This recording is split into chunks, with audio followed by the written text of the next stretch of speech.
Hey, welcome back. This is Sauce and Stuff. I'm your host, Seth Tucker. Tonight we're going to make a peanut butter dip. It's not going to be like your normal peanut butter or what you may be thinking of as a normal peanut butter dip. It's going to be a little bit more Thai inspired. I've been very fortunate. I've worked with people of different countries who've actually been able to kind of guide me through some of the culinary treats that they have. This is not a full-on Thai peanut sauce because that's a lot soupier, and it's normally used as like a dip for spring rolls or even a salad dressing or a sauce for like them to toss chicken in. Which you could do this with if you were to put more water in it to kind of loosen it up. And you can do this with either crunchy or creamy peanut butter. So we have our peanut butter in the jar. That's right, peanut butter. And anybody who knows me will tell you I am a peanut butter fiend. So anytime I can do anything with peanut butter, I'm going to do it. And I just got in here and kind of started playing with it, playing with some of the flavors. How do you get the right salt and spice and cream to make something that's really good for like pretzels or cookies or whatever, crackers, whatever you may want to dip in it. So we're going to go ahead and start. We're going to take just a little bit of soy sauce because soy sauce can go a long way. If you do find that you put too much of one ingredient in, you can always balance it out with others. Then some lime juice. You can also use lemon juice. And that's going to help counteract some of that salt. And then we're going to use this is maple syrup. You can use your favorite, if you like Karo corn syrup, you can use that. If you prefer honey, but in this case I'm using maple syrup. While I do have locally sourced honey, I like to eat that in the morning with my breakfast. So for this I'm going to use the maple syrup. Plus maple syrup has a bit of a stronger flavor than honey.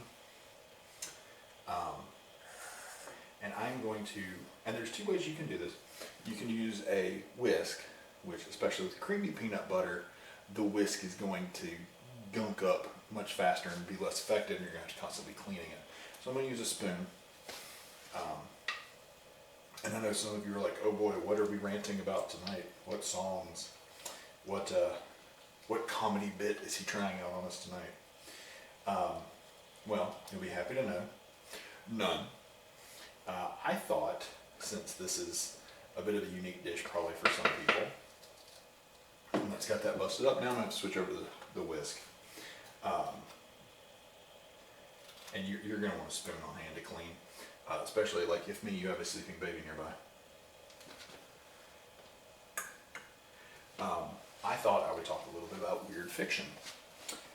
People who know me personally, I like H.P. Lovecraft. That's probably a given.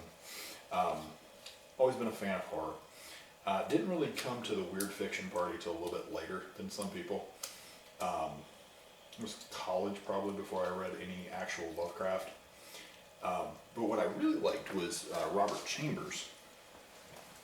And he had, of course, The King in Yellow, which did inspire Lovecraft.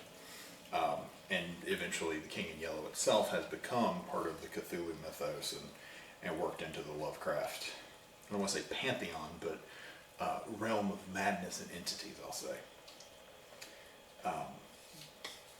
But what I thought about King in Yellow, and the King in Yellow story collection is okay. It's not reinventing the wheel. But what it does really well, I think, is there's a lot of good stuff in the story. It is an unreliable narrator, which is always fun. But then the concept behind it is also really good. So I've got this pretty well beat up and together, as you can see. Now what I'm going to do is add my spice agent, which in my case is sriracha, because sriracha is a little bit thicker. And some people like to do this with like a lime garlic chili pepper or a garlic chili pepper sauce, something like that.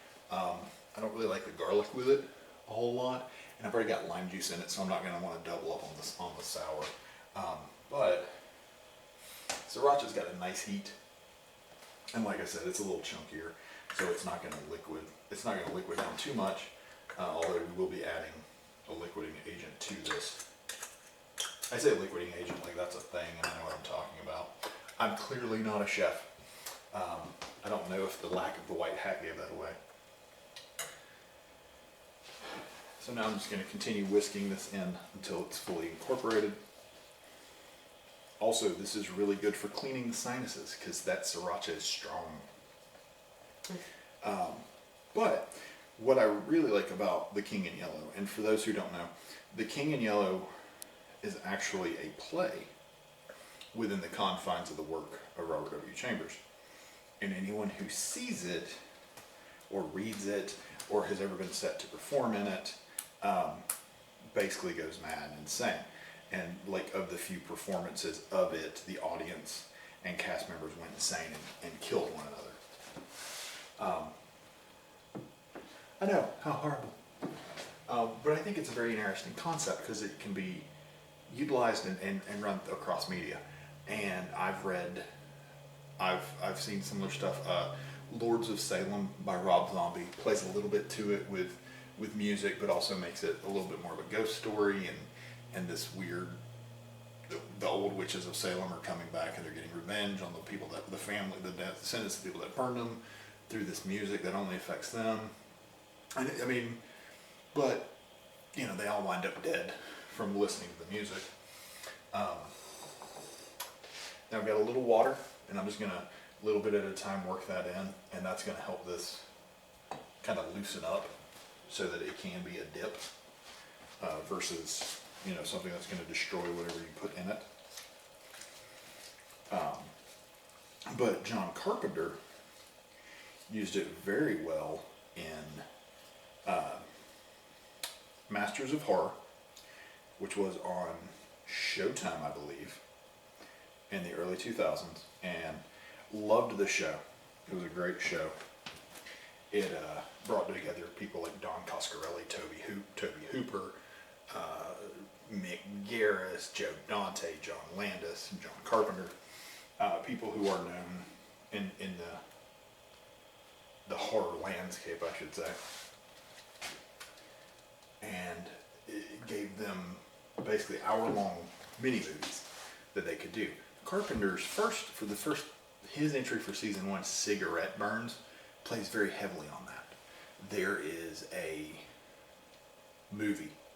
It's a very rare film. The only screening of it, there was a giant riot, but it's basically a torture of an angel, is allegedly what's on the film.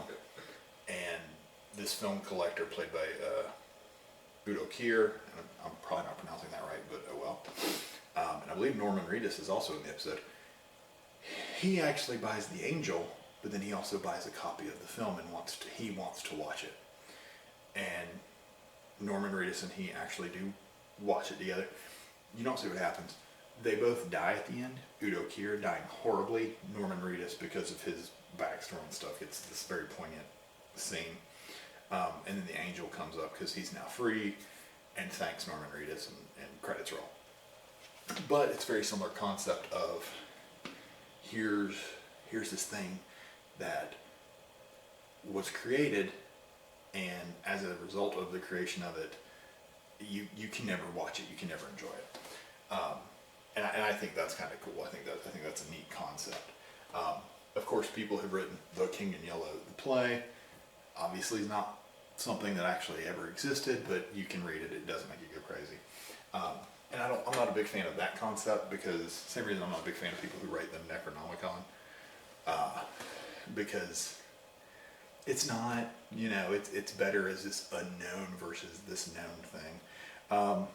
So I have a pretzel rod, and what I'm going to do is, oh yeah, see, went right through there, came right out, good coating, holding to it really well, just what you want for a dip.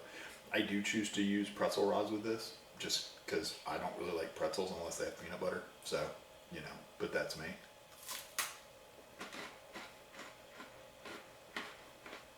It's a little nutty, a little sweet, a little salt, a little bit of spice from the sriracha, not overwhelmingly one or the other. If you'd rather have it be spicier, you can always put more spice in it. If you'd rather it be sweeter, more sweet. If you don't like spicy at all, you can make it without the sriracha or any other spicing agent and just have like a sweet and sour kind of peanut dip. So this is our Thai inspired peanut butter dip, which I'm calling hot peanut butter love because I love peanut butter and it's a little warm. And Weird Fiction is great. Check out H.P. Lovecraft. Check out Robert Chambers. Check out John Carpenter's works, specifically In the Mouth of Madness, Cigarette Burns, The Thing. All fantastic examples. You guys enjoy. Let me know what experimentation you're doing in the kitchen. And I hope to see you back next time.